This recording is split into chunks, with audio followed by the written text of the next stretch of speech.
Hello world, and we are back. My name's Kyle Fischl. This is going to be episode 34 of my poker vlog, and it is a new year. And for this year, one of my goals, especially with the vlog, is to get at least 40 to 45 videos out this year. Goal is weekly, but in life things come up, so I think 40 to 45 is a good goal. For this week is the first week of the year, and I had the biggest swing I have ever had in my entire poker career. Let's talk about it. On Tuesday, it was actually December 31st, the card room was doing a good promotion, 500 to 1K high hand promotion, so I thought the room would be pretty busy, and at least in the morning, but there was only like 10 tables going for the time I was there, and there was only two 5 tables going, so I was wrong. There's no real hands to report from for that session, but I did end up making $249 across 4 hours. Definitely some money to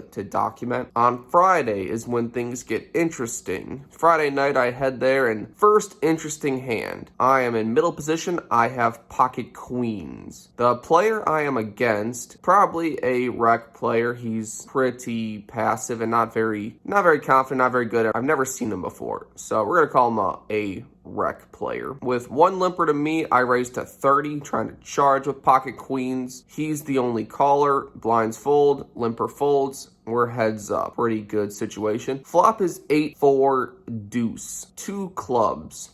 So with a flush draw out there, I'm not gonna check this one down. I'm gonna go for 3 streets. So I start with a smaller bet. I bet 30, thinking he can call with any flush draw, maybe even some overs, and don't want to let him call with nonsense like king 10 and turn a king. He calls. Turn is a 9. Shouldn't change a whole lot, so no reason to stop betting. I bet $60. And this opponent thinks about it for a bit and then raises to 150. Now at this point, what hands could he really have here? I think that he could have like ace 9 of clubs. I think that's a high probability. I also think he could have like jack 10 of clubs, maybe 6-7 of clubs, maybe ace anything of clubs. I think that makes a lot of sense.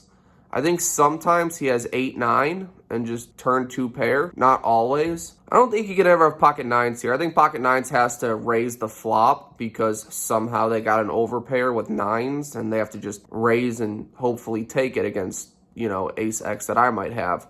But regardless, he makes it 150, only has less than 500 behind. I can see his stack. And I decide that I'm really never going to fold to any river bet unless like a king or an ace shows up on the river, then I may fold, or a club. So I think I'm going to commit this player with all of his club draws right now. Hopefully get a safe run out. So I jam, and he calls pretty quickly. And when he calls pretty quickly, I'm pretty certain that I'm behind at that point. I think he could have 8-9 sometimes, and otherwise if he somehow has a set, then I'm drawing to 2 outs. Well, the river is a 4, so I'm actually pretty happy with that because I now beat 8-9 if that's what he had. And the opponent holds up pocket aces just like Teddy KGB from Rounders right in my face. Okay, good answer. So I'm looking down, cutting out hundreds from $25 stacks, and he's like, oh, I also had this 1K chip behind.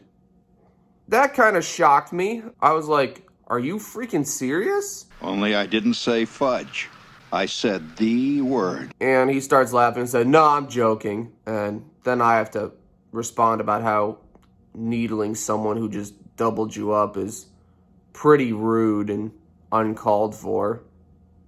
But whatever. People come to play poker to have a good time, and if you can't riff on people and if you can't handle some trash talk, you probably shouldn't come. Next interesting hand. I am in the big blind with pocket 9 with 3 limpers to me. I am not going to check that option. I raised to $35, 30 on top, and only 2 people call, a middle position player and the small blind, who is a reg at Orange City, who loves to crack me. Take that how it will. Flop is 9-7 deuce. Rainbow checks to me, and when I have the entire board locked up, as I do with top set, few draws out there, if any, I'm definitely going to check this one. hope someone can catch up to something and make some money later. Well, it checks through. The turn is the 8 of spades, brings a full rainbow. Checks to me and I bet $30. Middle position player folds and small blind raises to 85. What? Well, that's odd, but I'm never really going to fold that top set, as even if he does have a straight, have all the full house outs. So I'm going to call this one. So as I'm calling, the opponent decides to check dark. Okay, so I call and the river is a 4. So as the board changes at nothing and I've faced a check dark, usually this is a 1 pair plus straight draw type hand because I have most of the 9s locked up. 9-10 doesn't make a whole lot of sense, but 8-10, 6-7, 6-8, all that makes a whole lot of sense. Someone that would check raise to try to get maybe my ace king, ace x to fold, and then they pretty much shut down because they got called and they really have a 1 pair type hand. The check dark, it's quite odd. Like, you would never really expect someone to do this with a straight, because if the river card is, let's say, an ace, and maybe I called you with ace king and peeled one, then you're missing out on a card that's going to get you paid. Additionally, if I had a hand like 7-8, 8-9, something like that, and the river card is a 6, and you have the 10 jack, I can very happily check it back, and you miss a whole lot of value that you can get from a medium-ish size bet that puts me in a really tough spot where I kind of have to call and just pay off the bet. So the check dark kind of shocked me, made me think it was 1 pair type hand. So I go for value of what I think a 1 pair type hand could pay. I bet 140, and I do that because I think that 1 pair plus straight draw might just think I'm bluffing, taking advantage of the check dark. I also think that any 2 pair hand is going to have to call that anyway. And the first thing this opponent says is, well, the only hand that beats me is Jack 10. I was surprised to hear that. I was plumb surprised. And the opponent eventually calls and shows 6-10. Definitely an interesting line. He got me to value myself. I suppose if I had weaker than a set of 9, I definitely wouldn't value myself. And I guess if I would have, it would have been a lot smaller if I wasn't so strong, but it is what it is. We value ourselves. So I guess the move worked out in that instance. A final hand from that Friday session. I am under the gun +1, and I have ace 4 of hearts, and I limp. You really should never limp in poker, ever. But as I've lost those hands and several others that were pretty consistent, I'm down a good chunk of change. I think I've rebought twice at this point. I'm definitely gonna limp and try to flush over flush someone and I guess make a hand. So clearly tilting a little bit, opening up the range a little bit. We get 4 callers and the button raises to 25. Not really a raise size that's going to get many folds. So I call, and the player from the queens versus aces hand, 2 to my left, calls as well in middle position. So we're going 3 ways to a flop, which comes queen 8-4, 1 heart. So pair plus backdoor, I'm pretty happy with that board. I'm going to check. I'm down so much money already. I'm going to pay at least 1 bet off and see if I can't improve on the turn. Checks to the button. He bets 30. I call. The other opponent calls. The turn is the 5 of hearts. So definitely one of those cards where we could consider check raising depending on the bet size. And I check. Other player checks. Button bets 50. Now this is a size where I don't really think I can raise. I think he's sizing up a little bit because he actually has a queen, maybe ace queen, something like that. And I don't think I'm ever really going to get a fold out of a check raise, and I don't have a hand yet. So I choose to just call, getting incredible odds to just hit a flush and have the nuts. The rec player makes it 200. So he check called and then check raised the turn. The button pre-flop aggressor, he calls, and it's back to me. Now getting well over 3 to 1 on my money. Well over. And drawing to the nuts. I also think an ace or a 4 would give me the best hand a decent amount of the time. I think this is a straightforward call and see what happens. So I do. I call, and the river is the Queen of Hearts. So it's one of those cards you're both happy and annoyed to see. Almost a good card. So I check, the rec check razor checks, and the button bets $325. The pot's really big here. Less than a half pot size bet. I only need to be right like 1 out of 3 times to be profitable long term. He could easily have ace queen here. And if he has ace queen, he probably plays it the same way. He actually beats a lot of the 2-pair type hands that the razor, the rec player, could have. And he could have the best hand a lot of the time with just ace queen. So I think he could have that. King queen makes sense. King high hearts, I think, is quite adventurous. I don't think he ever has that. Given the price, I don't think I can fold an ace high flush. I think sometimes I run into pocket 8s from that player, from the button, but not always, because the only other full house that makes sense that's the only one that makes sense. I block pocket 4s. Pocket queens is quads. He really should never have queen 8 here. I think I have the best hand enough of the time where I can make this call. So I call, and the player behind who check raised, he thinks for a while, saying, that's the worst card. Everything got there. Blah, blah, blah, blah. He eventually calls as well. When he's talking, I know I have him beat. The button shows pocket queens. We get death by quads, and the check raiser shows 6-7 off suit. Kind of disappointing. Disappointing the result, because the opponent who raised the turn definitely pushed the action to a level it didn't need to go. Obviously, he should. He had the nuts at the time. Just kind of unlucky how everyone had a hand, and the run out kind of kept me involved. Friday, I leave the game for $1,800 less than I entered with, which is the biggest loss I've ever faced in my entire poker career. And I can tie about $1K to it directly to my mistakes. I don't need a shove with queens. I don't need a value bet myself with top set, and I don't even need to play ace 4, let alone call 2 out of the 3 bets I faced with that hand. I played poorly on Friday. So when anything like that happens, all it does is motivate me. It gets me hype. It gets me back on. I go home and start reading books. Losses, I don't take them lightly, especially when I can see the mistakes I made myself. So Saturday comes and I'm hype. I'm ready to go back. I'm ready to grind it all back. Have some hands from then too. So Saturday, interesting hand. The hand directly before that, my opponent faces a bet and shoves all in for about $500 on a king high board with king 6 and runs into ace king and loses his whole stack. So the very next hand from that, he is in the process of rebuying. The chip counter is counting out $400 to put in front of him. And I look down at pocket kings. He calls without even the chips yet. So, I think that he's playing any 2 cards at this point.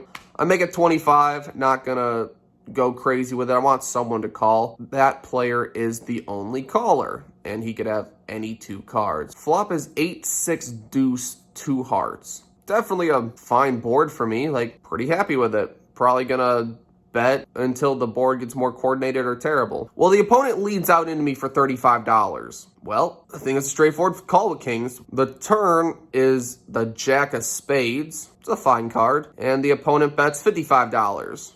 Still a pretty easy call. Don't really know what he's repping or what he's saying he has. And I think that he could tilt pretty easily. So I call again. I think about shoving here, but given the way the hand's going, I'm prepared to call about $125 bet on any river, no matter what it is. The river is a 9. He just very quickly shoves all in for $285. That's not what I expected. The bad thing is the fact that he could have any 2 cards. There's so many random 2-pair combinations he could have here. Nearly all of them. Too many to even say. Additionally, 7-5 gets there with the 9 if he just had open-ended, like 7-5 of hearts. That got there. But I do beat hearts. I beat ace 8. I guess 8-9 gets there, and 8-jack is the most likely 2-pair combinations. My thought process was that he overbet the pot, and the fact that he was willing to tilt off the very last hand with just a king, no kicker, and he just rebought. I think he's definitely on tilt more often than he has it. Having the king of hearts in my hand's not great as it blocks some of his heart draws. He can't have king X of hearts, which is not ideal. And at that point, I count out my stack and I am currently up about $300 on the session. And I'm sitting there like, this is going to be so sad if I just give all my previously made profit back on this hand. Do it! Just do it! That I need because I lost so much yesterday. But hope you're tilting. I call, and he very quickly and confidently shows Queen Jack of Hearts. So, good semi-hero call, I guess. I am all that is man. For a final hand of note.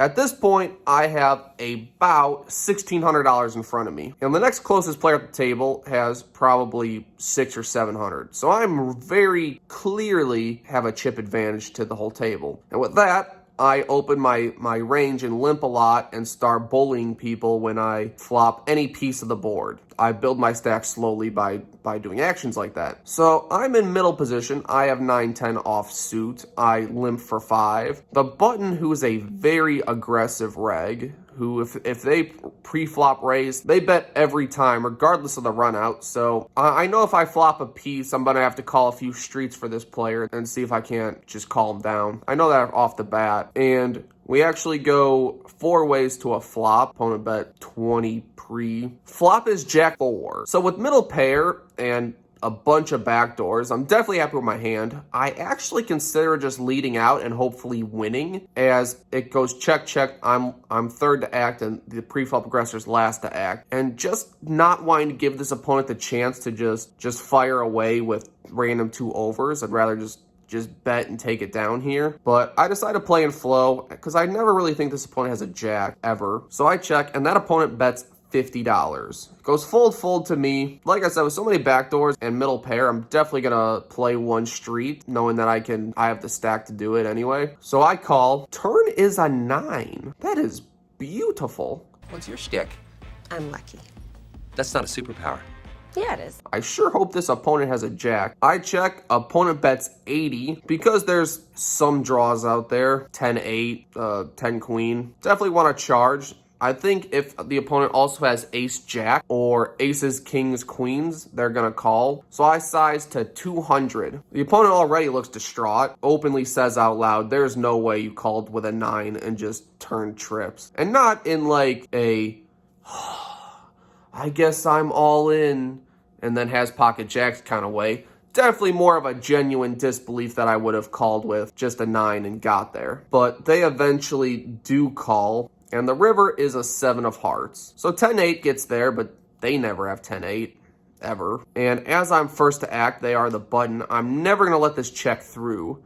The opponent has about $275 in their stack. And I think if I jam, they can pretty easily get away from this hand. I think because of how they were talking, they already think that I called with a 9 and binked the turn, which I did. I think a jam just reaffirms that and they're going to get away from it most of the time. I choose to size down to try to guarantee a call from every hand that they have and likely just get a tilting jam from them. So I size it down to 175, leaving the opponent about 100, maybe less than 100 left behind, trying to guarantee the call. And this opponent thinks about it for at least 4 minutes. Like the longest tank I think I've ever seen at a 2-5 table. Goes back and forth. There's no way you can have a 9. Maybe you have pocket 4s and just turn a boat. And eventual calls. Now the 4-minute tank is significant because the longer someone thinks, the more you've just pinpointed that